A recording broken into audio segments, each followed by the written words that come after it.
En 2016, un article du journal Obesity a été publié intitulé « Adaptation métabolique persistante 6 ans après la compétition The Biggest Loser ». Vous en avez peut-être entendu parler car il était mentionné dans un rapport du New York Times et a été couvert par ABC News. Des nouvelles du monde de la perte de poids, les scientifiques ont suivi les candidats de l'émission télévisée The Biggest Loser et ont découvert que lorsque les caméras s'éteignaient, le poids revenait souvent. Le phénomène dont traite l'étude est appelé l'adaptation métabolique, où le métabolisme au repos ralentit considérablement en réponse à la perte de poids. Cela signifie qu'après avoir perdu beaucoup de poids avec un régime pauvre en calories, le corps de la personne brûle moins de calories et pour maintenir leur poids après la perte de poids, ils doivent soit faire beaucoup plus d'exercice, soit manger plusieurs centaines de calories de moins que quelqu'un du même poids qui n'a pas eu à perdre de poids au départ. Pour simplement maintenir mon poids, je dois donc manger moins de 1400 calories par jour. C'est presque rien, je n'ai pas faim et je me dis constamment peut-être que je ne devrais pas manger maintenant. Non seulement la quantité de calories brûlées au repos est drastiquement réduite chez ces personnes, mais elles ont objectivement plus faim. Une analyse des hormones circulant dans leur corps montrerait clairement qu'elles ont moins d'énergie et plus faim que d'autres du même poids. Comme le dit une étude d'octobre 2011 dans le New England Journal of Medicine, la restriction calorique entraîne des changements compensatoires aigus, notamment de fortes réductions de la dépense énergétique et des niveaux de leptine et de cholécystokinine, et des augmentations de gréline et d'appétit.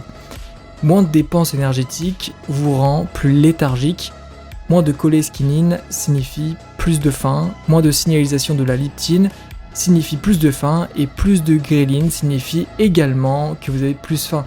C'est quelque chose que la communauté médicale et scientifique connaît depuis presque 20 ans.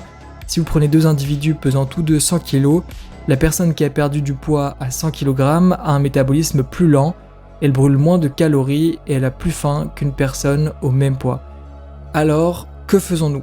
Nous savons que la faim des gens diminue réellement lorsqu'ils ne mangent rien, plutôt que lorsqu'ils se restreignent en calories. Grâce à la diminution des niveaux de gréline, lorsque les gens jeûnent plus longtemps, et ironiquement, manger moins ralentit le métabolisme, alors que ne rien manger l'accélère. Comme le montre cette étude, la dépense énergétique au repos augmente réellement pendant le jeûne, cependant le jeûne prolongé n'est évidemment pas toujours le meilleur choix. Heureusement, le jeûne intermittent et les régimes pauvres en glucides ou cétogènes vous amènent à un état physiologique similaire qui maintient vos hormones de la faim en échec pendant que vous perdez du poids. Cette étude a par exemple montré qu'un régime cétogène peut prévenir des changements hormonaux qui rendent les gens plus affamés après une perte de poids. L'expérience subjective de la faim des personnes et les niveaux de l'hormone de la faim gréline étaient plus bas avec un régime cétogène.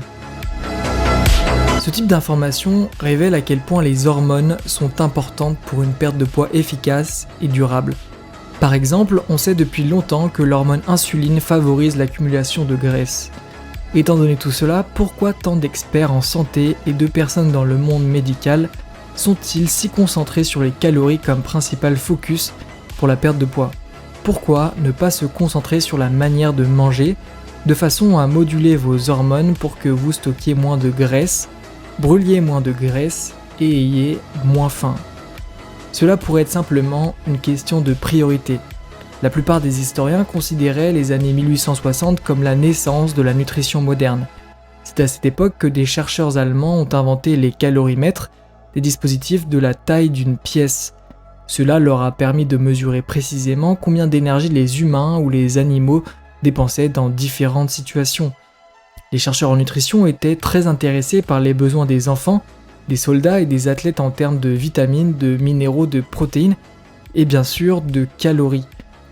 Presque 100 ans plus tard, Rosaline Yallo, une physicienne médicale, et Solomon Berson, un médecin, ont invité la radioimmunossée en 1960. Cette nouvelle technologie a permis pour la première fois de mesurer avec précision le niveau d'hormones circulant dans le sang.